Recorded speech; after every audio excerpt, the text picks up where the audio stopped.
shooting some of this. Oh God, we should. Let's grab an S550 kit for the demo car. Oh, but nice. yeah, we should shoot some of this. Yeah, why not? I've been working with BC for like, I don't know, it's probably 16 years now, and this place has grown from, you know, a storage warehouse, like tiny little public storage deal, all the way to this in the last like 20 years or so, 18 years. And I've kind of been there from the beginning, so we'll walk around, check some stuff out, and give you guys some of the history and a little bit of background from this brand that's like driven by enthusiasts and people that love cars and coilovers and just the whole scene. So everyone that works here is like one of us kind of deal. So check it out. Simple, easy. So just like a Mustang. That's exactly the same top hat. But what's sick is, and I didn't know anything about these, this is a front wheel drive one, but these in all wheel drive form have a trailing arm. So if you look underneath here, at least I think they do, because this is a trailing arm style. So if they kept this same design for the all wheel drive one, this would be like a actually really good rear drift suspension, because of the anti-squat and like how the geometry and everything works. I'm gonna now look into some all-wheel drive ones. It'd be fun to maybe build a rear-wheel drive one of these with a Coyote or something. A Maverick. Yeah, I mean, dude, I'm sure Ford would be down. It's like the relive of the sport truck all over again with this stuff. This is just like the shop where they do development. So he's doing a development kit for the Maverick right now that I guess will be out really soon because he's finalizing everything. It's been through a few revisions already. And then the first thing you'll notice in here is how sick this shop is. The floor is like mirror gloss, epoxy, crazy. All the lifts are super nice. They have big ass fans everywhere to keep nice flow. Since the shop was built, this whole building was built recently. What is this? This building's what, 4 or 5 years old now? Yeah. Like you can see like all of the electrical is nice for the people that maybe work in construction, like all the fire hose stuff is red. You know, everything's just like really well laid out. And then some of the other cars they got here, this S14's been around forever. I think probably this was built in 2008. It's got a VQ in it, a turbo VQ. And I think it's been driven like 3 times maybe in like 15 years. But it's sick. It's got like the original BC Forge wheels on it and a bunch of other stuff. This is one of the employees' FDs. It's got some big 3-piece converted stock wheels, 13B, big turbo. This is like all the bougie stuff. Super, super nice. So this car will be cool. Electric water pump. Crazy. Oh, it has AC too, or it's going to. It's got all the fancy stuff. Oh, I didn't realize it was right-hand drive. I thought it was left-hand drive the whole time. But this has also been a project that's been a couple of years. But every time I come here, some more things are done. This is Pete, the owners, Audis, a couple of those.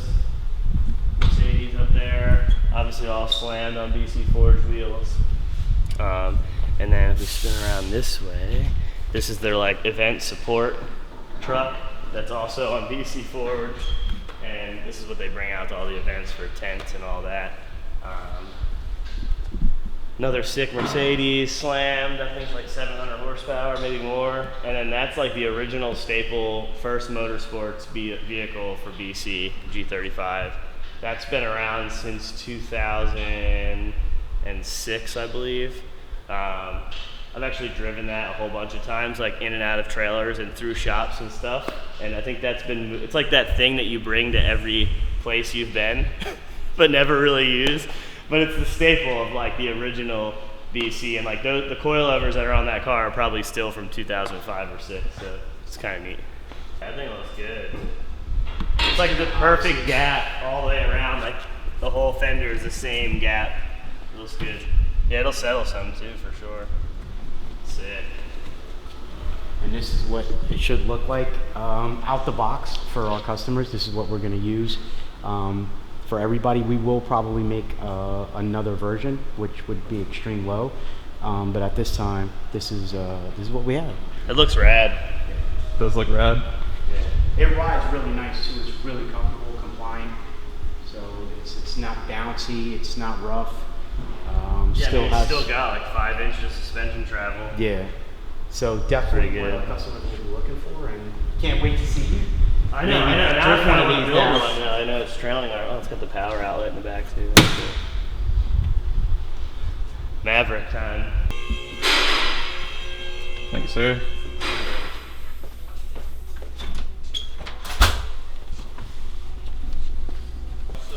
We're just gonna have a short chat down memory lane. What is this? Did they make? Are you kidding me? You have all this cool shit? Nitto sent out AirPods? AirPod Pros, bro. Oh my gosh, bro. Dude, come on, Nitto. I don't have any of this, dude. He's got the Monster Cooler, the Nitto AirPod Pros with like legit branding on there. You know, I don't get tires, so I get AirPods. I'll cut you, bro. What is that? It's a blade with my face on it. These are everywhere. These stickers. Do you have a full one anywhere? Yeah. So I go to all of my partners, like sponsors and shit, and I go into like their bathroom, and they'll be like, "I'll show you the sticker," but my face like over the urinal, like looking at you, and it's like the most awkward thing ever. Oh yeah, he's definitely got some over here. He printed a bunch of them and started putting them in coilover kits and sending them out. Somebody sends me a photo. Hey, I got your coilovers that you spec'd, and like I'm installing them, but like I'm having an issue with this, and I'm like, oh, send me a photo of it, and like all I see is my face on the coilover. So imagine you're like taking a leak like this, and I'm like looking down at you, surprised at what you got going on, dude. That's funny. It was my I was like, idea to bring them out damn, dude. there. I know. So- We're just talking about how he helped bring James Dean over for Drift Week, or maybe brought James Dean over. I don't know the whole story, but Yeah. I didn't even go this year. I was so tired and burnt out of drifting. I'm like, I would love 2 weeks of not drifting. Yeah, I can see that. And it's all tracks that you've driven a million times before, being in Texas, you know. So it's Right. not like it's something. But it made it so easy Yeah, because it was all in Texas. So I just drive out there once, I could hit a bunch of events. The problem was clutch kickers was in the middle of it and like a bunch of other stuff. So I was kind of like, you know, whatever. But Cody's been super intricate in the aspect of helping me grow with FD and BC and over the years of all that. I started with BC in 2006, had a Miata that was drifting, and that was pretty much the beginning of like my competitive drifting when I got on the BC team. Back then it was like, oh, you drive for them? Like the team, like it was all skate style stuff back then. Like we didn't even have it was not a professional motorsport like whatsoever. And yeah, so then I would have had, we met when did we meet? Like 2010. 2010? I think, yeah, like right when. So I had the green E36 then. Yeah, transitioning into the purple. There was a lot of winning involved with that green car. Yeah, That green car was a piece of shit. But it was a turbo E36, and it was like the first competitive car I had, a first car I like learned a lot about suspension with, and like working at BC, I was able to dive in and get a bunch of little details and like how to build shocks, and like that just spiraled into this whole like chassis setup, like learning, because it was like free to learn. Yeah. Like it's more expensive to buy parts and make your car faster. But that car, I won a couple championships in XDC, it drove Nopi, like a bunch of different things. I would say it's like the first real successful E36 chassis here in the States. Like before that, there was like at least drifting wise, you know, obviously road racing and stuff Yeah, I like guess that. you're kind of right. Nobody you were- was really running them then. You were kind of like the, you know, the person who took the path least traveled there, and were seeing what worked and trying to go for cool guy points, and ended up, you know, making it a whole package that. Yeah, I came from a Miata though, so anything was really better for that, That's for true. drifting back then. Now they're good. And then, so we started working together because he was actually shooting for me and shooting Say How to Get Rowdy. So everybody who comments every video, bring back Say How to Get Rowdy, bring back Say How to Get Rowdy. It's like, that was him, all him, start to finish. I was just on camera. I had no planning of any of that. I was just the asshole creating the actual thing we're doing. He did all the content, so. Yeah, that was a little bit ahead of its time, kind of like I telling, feel like it was. you know, the story, like little documentary behind, you know, the growing of the motorsport, as well as, you know, just telling your personal story rather than, you know, just being a full jam mixed up like here's some cars. I wonder if those videos are still on Vimeo.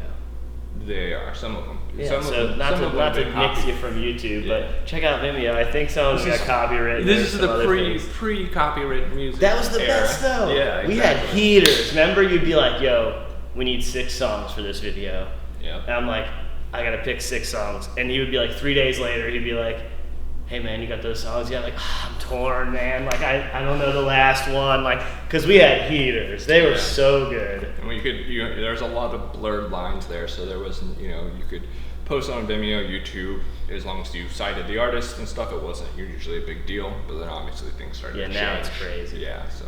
Now I use royalty-free stuff. That's okay, I guess. Yeah. It's not like a window into my soul. I felt like all those videos that we did for Yeah. the whole Say How to Get Rowdy was like the music. It's like that stuff you would listen to, and it was kind of a mix of both of us. Like you Yeah. had some tracks in there too, and I was like, oh yeah, it flows good, it works good. It really kind of like brought like the skateboarding style and elements as in regards to like creating a skate part. Like the music really helped tell the story or personality of the drivers, and like that was obviously something that we could take advantage of back then, but now it's Yeah. a whole different ballgame. So we did, and then he started working at BC in 2011. Which would have been the purple car. Yep. That was like the first, like, I'm building a real drift car. Like it was 2010, 2011 off season, super lightweight, lots of power, and 550. That was a ton back For then, yeah, that was like. And it was like 2,450 pounds, and it was the first, like, now we're using double adjustable shocks and like really starting to develop that actual BC product on the car.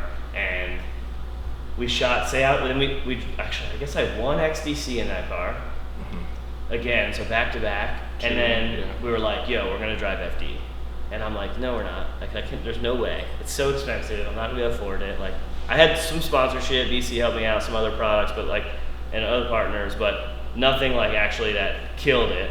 And BC, Pete, the owner, was like, we're gonna do it. Let's just drive FD. You've won everything else. Let's do it. And I'm like, the first time someone's ever like believed in drifting and believed in myself and our product, like Say How to Get Rowdy, and that was part of the pitch, was like, we're gonna do all this content behind it, we're gonna do all this stuff. He's like, let's just do it. So we did it and drove that car. I crashed the shit out of it and then built an E46 In like 18 days. in like 18 days. That was rough. Well, I was still working here. I was leaving early every day though. Sorry, Pete. Clocking out at like 2 o'clock so I could work till 2 a.m. And then we had that E46 and another E46. That was like the first car we got a win with. Yeah. All these are titled BC, like full black gold livery. Like actually, some of them were purple Purple, too. gold, Yeah. But like full like BC feel and livery. And then in 2016, I stopped actually working here and went full-time racing. And BC was super supportive of that, which was cool. Kind of helped me out to be able to take the next step. And then we joined RTR. BC was a huge part of, actually, like the only reason I was able to drive FD was, again, because of BC. So in the beginning it was because of BC because I didn't have the money. And again it was because of BC because I didn't have the money. And BC's been there and believed in me. And I'm like, this whole time, like, this sport keeps getting more expensive, more effort, more everything. And like BC's growing the company the whole time. So it's like we're just growing together and building this awesome thing and this great relationship, and like just rad. It's like so cool to have a company that just backs like what you're gonna do and believes in you. Like I feel like there's a lot of people that believe in me now, but there was not a lot of people that believed in drifting and myself and all that stuff back then. So it's really, really cool. Yeah, I think we're like kind of the really first brand to take drifting seriously in the States in regards to suspension. A lot of people were just, it's just figure skating, it's this and that, but it's the fastest growing motorsports in the U.S. now. So it's like, well, bet on the right pony then. Yeah, we did. And like the development too. Like there's now some companies out there that do drift shocks and stuff and build drift stuff. But for the longest time, like we were the only ones actually like BC was the only ones taking it serious, like building shocks with more travel and different bleeds in the rear for like faster movements and like really getting the spring rates and suspension and all that stuff dialed for drifting so that like normal people could buy and say, I'm gonna go drifting and get a setup that's like pretty much in the ballpark. Like back then we were all just driving on coilovers that were like Off the slammed shelf, and like not a lot of travel and like real stiff because of things like, people wanted coilovers to just be really stiff. But yeah, it's cool. And then now, so you even have an RTR now, EcoBoost. Yeah. They would put the steering kit on. We just put a video out about it recently. So check that out. Maybe we'll just drop it right here. I don't know how that works. Vlogging stuff. We're gonna change the channels. I'm gonna be the driver. Oh. Give you the camera. Okay. And then you teach me. What's funny is like that's what I did before drifting was I was behind the cameras. But I'm like old, dude. I need like a DVX 100A. One of those old shoulder mounted. Like a triple chip, like over the camera, dude, exactly. over the shoulder. FD live stream stuff. Yeah, like the big battery belts. Oh yeah. The tripod that's basically this tall on a caster wheel. Yeah, exactly. But yeah, so we'll check out this car a little later, but we're gonna just go through and give you guys a tour of what's going on here and see what it's like. Thanks for everything. No dude. problem. We interrupt your scheduled program by bringing you a commercial. That's from me, not the idiots that run ads down here that I monetize to make a few dollars off of. Basically, I'm running a class in Oviedo, Florida that is all drifting encapsulated into a basically 5-hour class.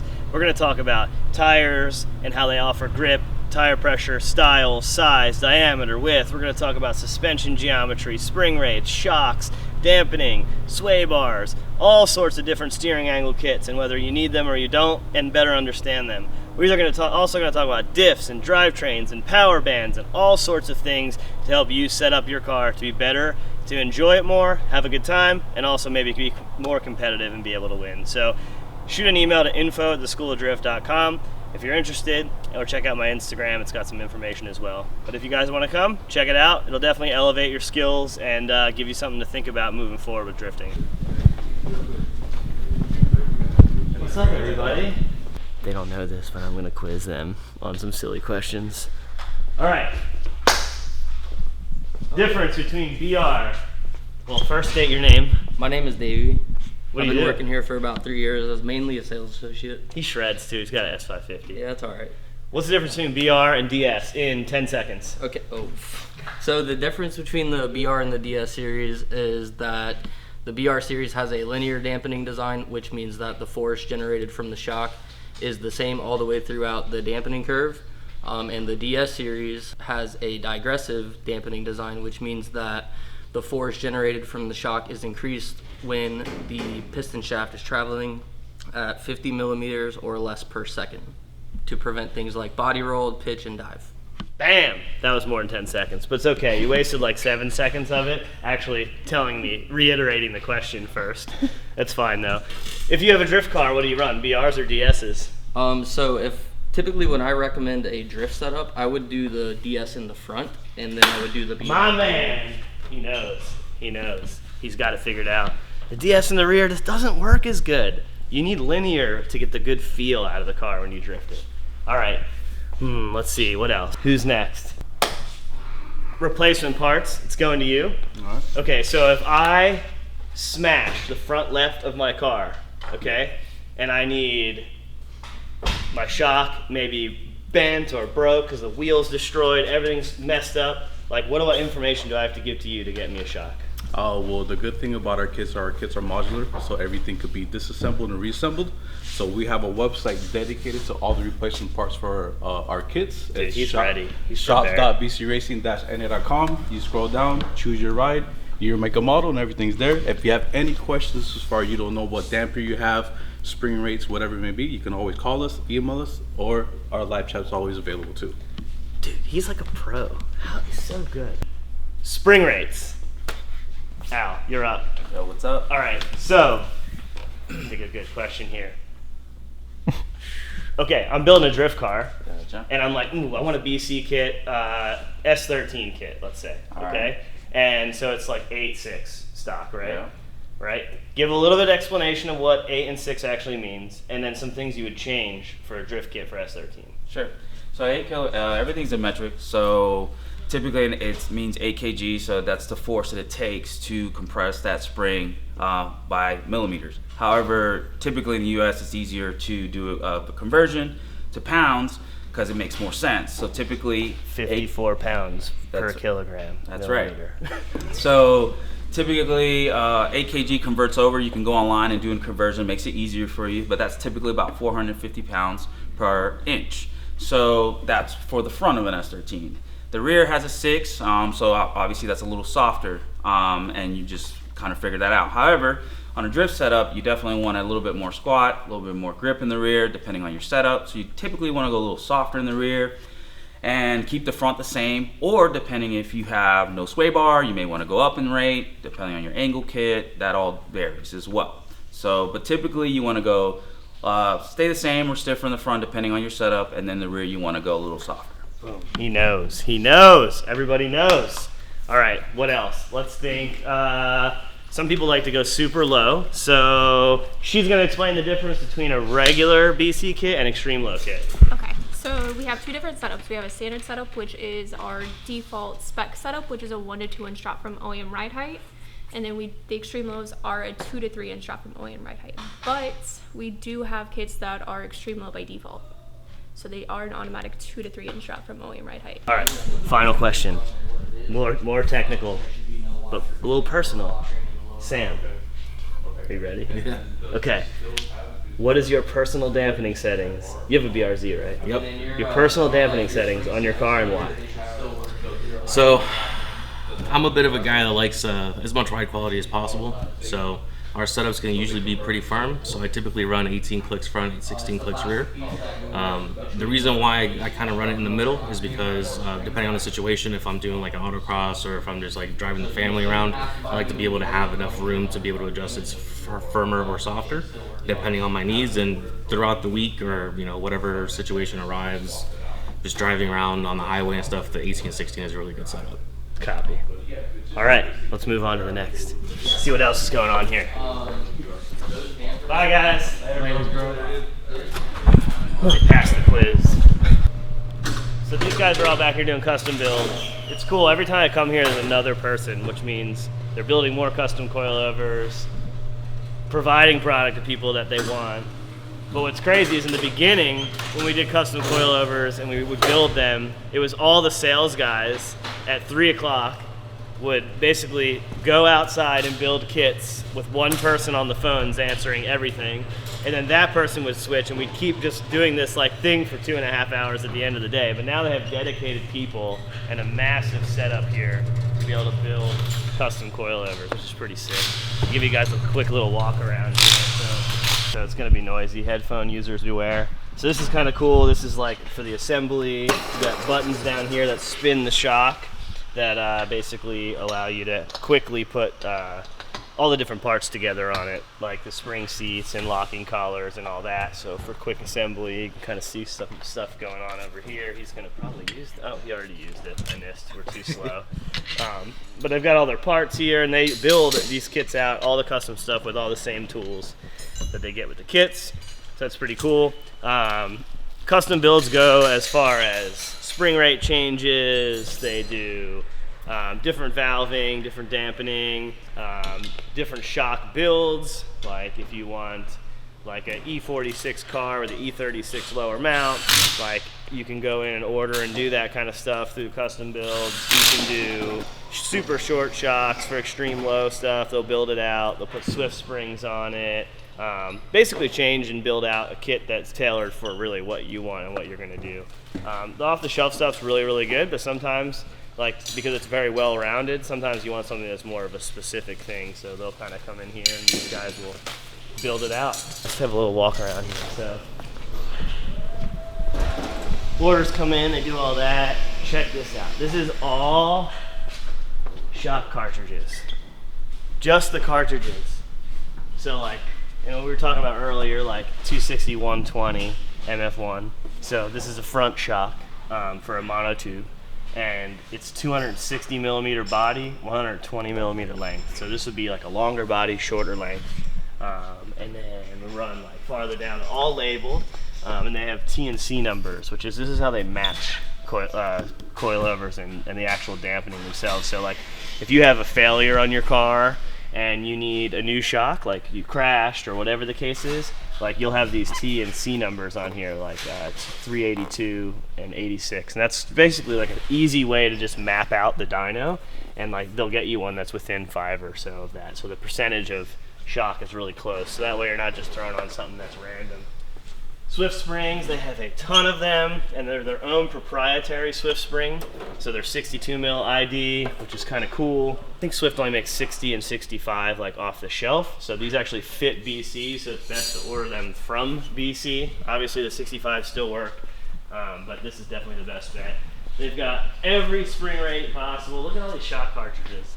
Like when you order a custom coilover, like they're getting you exactly what you need. They've pre-built dynoed and set all of these shock cartridges up for all the different applications. Like that is what makes this company so insane compared to everybody else. Like how could another coilover company compete with somebody who has like 700 different types of shocks, like in strokes and lengths and valving and all that stuff, like literally in stock to install it. It's crazy. Like this is why it makes it so easy for me to build stuff with them. 40K. They're like train springs. Insane. 44s! Dude, look at this thing. Dude, this is insane. So 44K would be like 2,300 pounds. So it takes 2,300 pounds to compress this 1 inch. So like if I stand on this, it won't even budge or move it. I don't know, some stancy stuff going on probably right there. So this is all spare parts and they're all binned. Like I don't know exactly what this is, but let's just pull one of these out right here. So this is a Nissan Leaf rear lower mount. Here's a C34 lower mount. Like all this stuff just in stock, all these bins for spares. Like it's crazy. And then they have like camber plates and top hats, all ready to go, labeled. I'm probably messing this all up for them, so I should probably stop touching things. But then they have the BC springs. If you don't want to do Swift, they have a ton of them. They even have S-barrel springs, which are kind of cool. So these are the same spring rates, and you know by 62 is the ID, 140 is the length in millimeters, and 10 is the spring rate in kilograms per millimeter. So these are the same spring. But this one will allow a lot more travel than this spring. So a lot of these are used when they can for clearance. So they'll have more travel. So you have more actual space before the spring binds. And also they have a little bit more of like a smoother ride. It's kind of weird. Like they're still linear. They're not progressive. But like just the beginning of the actual compression, I feel like it's just a little bit better on these. So they try to use them as much as they can on kits. Obviously lots of kits in stock. And they just build everything out exactly how you want, or spares how you need. What are we doing? Well, they said it would be funny if I built out a kit for somebody. Been a while, huh? And then signed the card like I built it. Oh man, how funny is that? It's the E36 kit too. Dang, that's so funny. What's cool about the E36 kit is they gave me an easier one. I don't even have to switch the rear springs.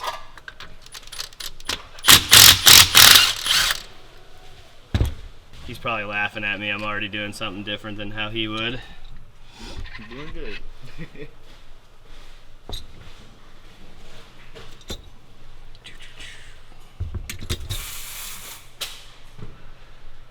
Make sure you stop me if I'm doing something wrong. It's been a while.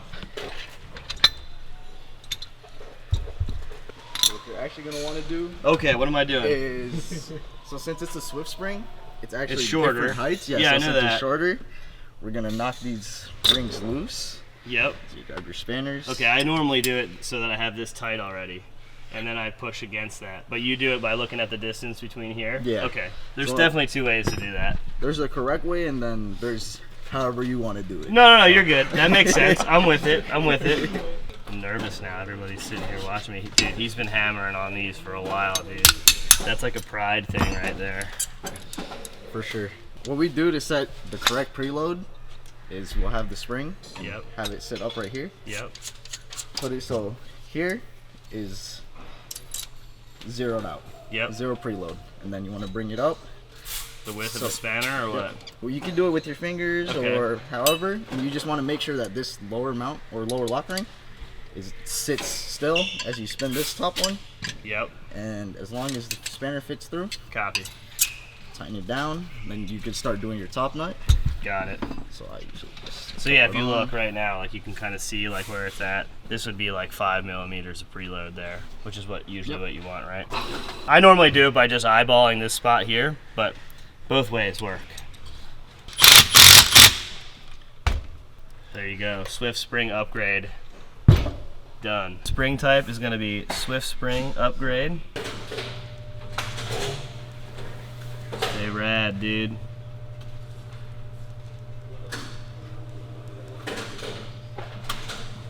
Boom. We're in, dude. Done. So that kind of concludes the tour / background of me and BC. I figured it'd be cool to do it. We were here already doing some other things, so why not shoot some stuff and kind of show you guys what it's about. My favorite part about this brand is literally the fact that it's all a bunch of enthusiasts. Like, you can tell they enjoy their jobs, they have fun, and they just want everybody else to enjoy that as well, and kind of be able to, you know, build a community, build a brand, and build the expertise in shocks and all that as a whole. Like, if you think of where coilovers were 15 years ago and the knowledge about them versus coilovers now, that growth is really cool, and they've done a really good job of keeping up with it. So, like, dislike, hate, talk shit, do whatever you want to do in the back, but let's do it. Later.